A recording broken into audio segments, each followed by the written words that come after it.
Em 1917, as histórias do samba e do carnaval se entrelaçaram definitivamente, graças ao sucesso do disco Pelo Telefone, de Donga e Mauro de Almeida. A música contornou uma possível polêmica com as autoridades para dar de cara com outra, entre os sambistas. Em todo caso, projetou de vez o samba nas paradas de sucesso, e ainda que Donga tenha evitado mencionar o chefe da polícia, novas gravações desse samba trouxeram menção ao episódio da Roleta da Carioca, que foi um escândalo na época. Fala pessoal, aqui é o Adriano, historiador e criador de conteúdo, e agora vamos acompanhar a história desse samba e a trajetória de Donga. Partiu vinheta. Desperta a cidade, o sol no céu flutua. Tudo começou em 1916, em uma festa na casa da tia Ciata, uma das mais aclamadas das tias da região da Praça 11, que consistiam em figuras reconhecidas pela comunidade como autoridades em sua cultura. A tia Ciata era tradicionalmente visitada nos carnavais pelo cortejo dos ranchos, que a saudavam e ainda esperavam a avaliação dos seus desfiles. Até mesmo as autoridades teriam uma consideração especial por ela. Afinal, se contava que o presidente Venceslau Braz sofria com uma enfermidade na perna que somente os conhecimentos de Ciata puderam curar. Logo, a casa da tia Ciata também era o lugar de muitas festas e reuniões de grandes artistas populares da época. E foi em uma dessas festas, em que estavam reunidos com Ciata artistas como Hilário Jovino, Senhor e Pixinguinha, que se cantou na roda de samba os versos que ironizavam um episódio ocorrido há alguns anos. O chefe da polícia, pelo telefone, manda me avisar que na Carioca tem uma roleta para se jogar. Em 1913, o chefe da polícia do Rio de Janeiro, Belisário Távora, se encontrava em uma situação delicada perante a opinião pública. Os jogos de azar clandestinos haviam se espalhado descaradamente pela cidade. Aconteceu até do senhor Belisário estar curtindo o cineminha mudo que tinha a trilha sonora vinda do andar de cima, de uma jogatina com uma roleta causando uma baita gritaria. Um homem incomodado com o barulho reconheceu o chefe da polícia no cinema e cobrou por providências. Belisário Távora, com seu ostensivo bigode, saiu pelas portas do cinema e surpreendeu a todos quando voltou com o guarda, mandando que prendesse o cara que o havia cobrado uma atitude. O público do cinema vaiou a situação e o guarda desistiu da tarefa ingrata depois que o chefe da polícia simplesmente desapareceu do cinema. Para melhorar a situação, Belisário, em uma entrevista à imprensa, ao ser igualmente cobrado pela assintosa presença por toda parte dos jogos ilegais, disse, em sua defesa, que o jogo estava franco porque não tinha recebido nenhuma determinação do governo para resolver a questão. Foi aí que no jornal à noite tiveram a ideia de fazer uma matéria sobre as declarações de Belisário, e quem sabe se por deboche ou para fazer uma daquelas matérias em que a equipe de reportagem se disfarça, os jornalistas do À Noite decidiram instalar uma roleta em pleno Largo da Carioca, onde também ficava sua redação.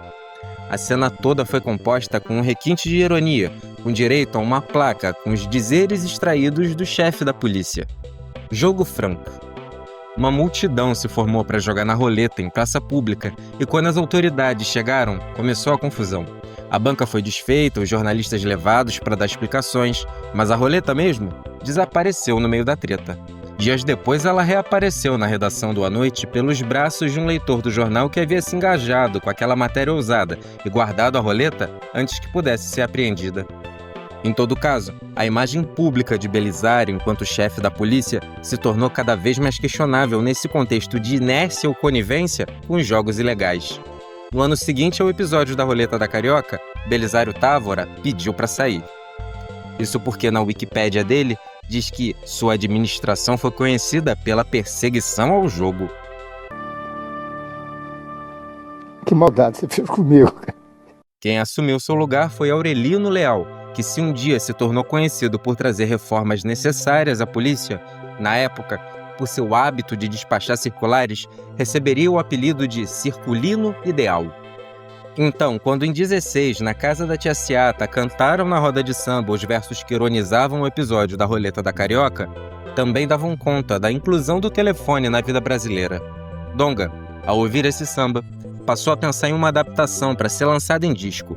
Foi aí que convidou um jornalista destacado no carnaval da época, Mauro de Almeida, também conhecido pelo codinome Peru dos Pés Frios, para a criação de uma letra nova, ou pelo menos um tanto nova.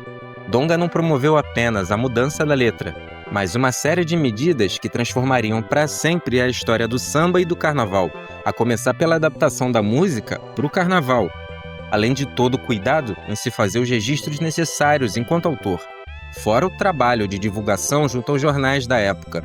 E para não deixar dúvida de sua estratégia bem elaborada, foi por 2 vezes na seção de registros da Biblioteca Nacional, a primeira para abrir o registro e a segunda para modificá-lo.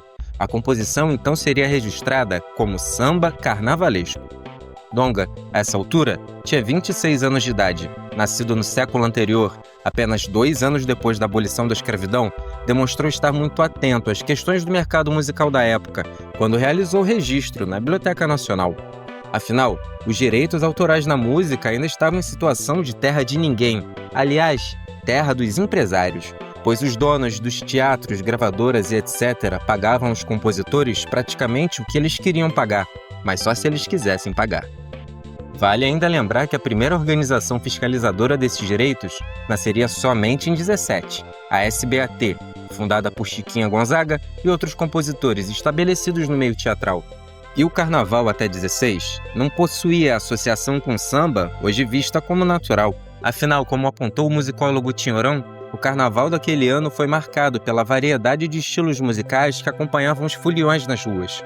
Ópera, música norte-americana, música nordestina, tudo se transformava em adaptações para os temas carnavalescos. Mas foi Donga quem teve a visão de produzir com antecedência uma adaptação ao carnaval na forma de um samba, devidamente registrado e anunciado de antemão pelos jornais da época. A estratégia se revelou acertada e o Carnaval de 17 teve como grande sucesso o samba pelo telefone, estabelecendo assim um vínculo entre o samba e o carnaval, e também um marco do samba como potência do mercado fonográfico, conforme ficou para a história como o grande lançamento do samba nas gravações. O samba pelo telefone, ao dominar o Carnaval de 17, trazia o chefe da folia no lugar do chefe da polícia. Muitos anos depois, Donga revelaria que a principal motivação para essa mudança era a ideia de evitar problemas com o então chefe da polícia, Aurelino Leal. Lembrando que o chefe anterior, Belisário Távora, era o real homenageado. Afinal, o canônico episódio da Roleta da Carioca foi na gestão dele. É interessante observar que entre as regravações de pelo telefone ao longo da história, esses versos se misturaram e até mesmo retomaram a forma original, conforme lançou Martinho da Vila. Essa polêmica foi evitada por Donga, mas outra ele não pôde evitar. Alguns sambistas que estavam na casa da Tia Ciata na roda em que cantaram esse samba se revoltaram com Donga por não terem sido creditados, e até foi lançada naquele carnaval uma paródia de Pelo Telefone, que dizia que Donga era cara dura e o samba era do Bom Hilário, da Tia Ciata, que o senhor escreveu. Qualquer injustiça quanto a essa questão não será perpetuada por esse canal. A polêmica tem que ser compreendida em seu contexto.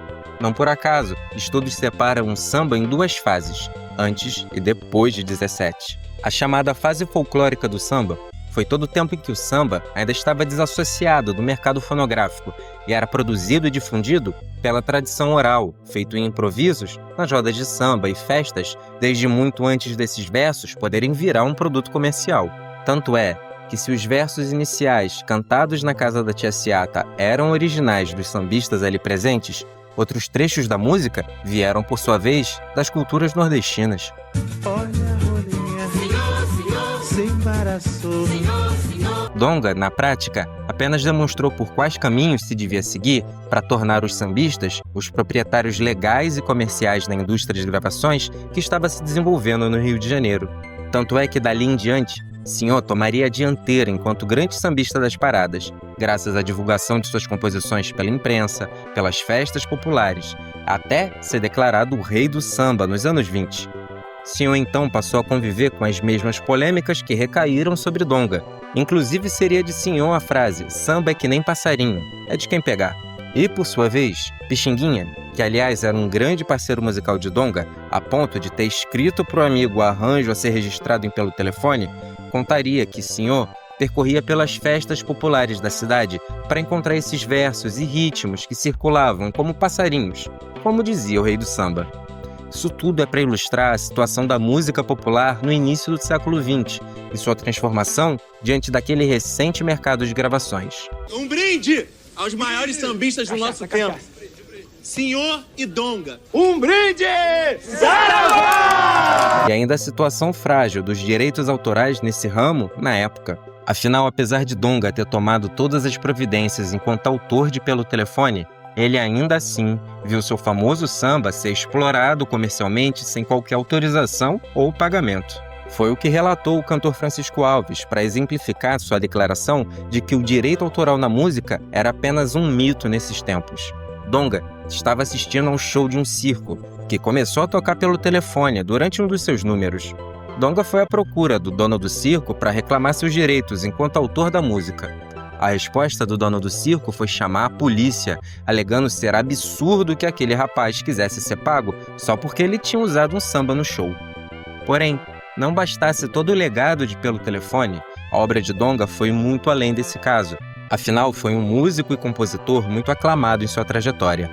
Violonista habilidoso, esteve por muitas vezes ao lado de Pixinguinha, desde os carnavais de rua com o grupo do Caxangá, no Cine Palais com os 8 Batutas e em Paris, com Le Batuta, como diziam os franceses. Enquanto compositor, foi autor de outros sambas importantes. Quando o maestro Stokowski, sim, aquele cara que o Pernalonga imita, veio para o Brasil gravar a bordo do navio uruguaio uma coletânea de sambas para lançar nos Estados Unidos, uma boa parte das composições selecionadas era de Donga. Aliás, não poderia deixar de mencionar em especial um samba escrito por ele em 28, gravado por Francisco Alves e Gastão Formente. Foram-se os Malandros. Minha casa foi abaixo, meu cachorro se perdeu, a mulher que eu mais amava, de desgosto já morreu. Esse disco foi lançado no contexto da reforma urbana encomendada ao urbanista francês Fred Agaché, que deixou moradores das comunidades preocupados com a possibilidade da destruição dos seus lares. Como já contamos em outro vídeo, que o link vai ficar na descrição, Senhor lançou um samba em defesa aos moradores do Morro da Favela. Donga, em Foram-se os Malandros, fez o mesmo apelo pelos moradores da favela e da Mangueira. Existem discussões históricas sobre Pelo Telefone e até mesmo Foram-se os Malandros, a exemplo de outras músicas de Donga, serem machixe e não samba, ou até mesmo um tipo de samba machichado. O ápice desse debate foi representado pelo próprio Donga com o sambista Ismael Silva. Acontece que cada um representa uma fase do samba no mercado fonográfico, e antes disso, cada um representa uma tradição de fazer musical. A influência do machixe na obra de Donga é notável, até porque o machixe foi um gênero musical de grande presença na passagem para o século XX. E em todo caso, a figura de Donga pode sim ser associada a diversos gêneros musicais populares, como o machixe e o choro, sem que isso o impeça de ter sido fundamental para o samba também.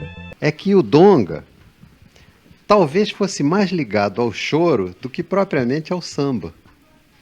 Porque eu tenho aqui na mão uma partitura, por curiosidade até, escrita pelo Sebastião Cirino. Uma partitura de um choro composto em 1916, como está explicitado aqui com a letra do próprio Donga. Conforme Donga foi referenciado no repertório de Martinho da Vila por diversas vezes. Ô patrão, ô patrão, prenda seu gado. O papel de Donga na cultura brasileira foi muito extenso e desempenhado até os últimos anos de sua vida, que felizmente foi longa. Teve ainda um importante papel de memorialista da história da música popular, com entrevistas e depoimentos. Representou a velha guarda, ao lado de Pixinguinha e João da Baiana, e foi por muitas vezes homenageado pelas gerações futuras, por todo o seu legado. O chefe da polícia pelo telefone mandou me avisar que na Carioca tem uma roleta para se jogar.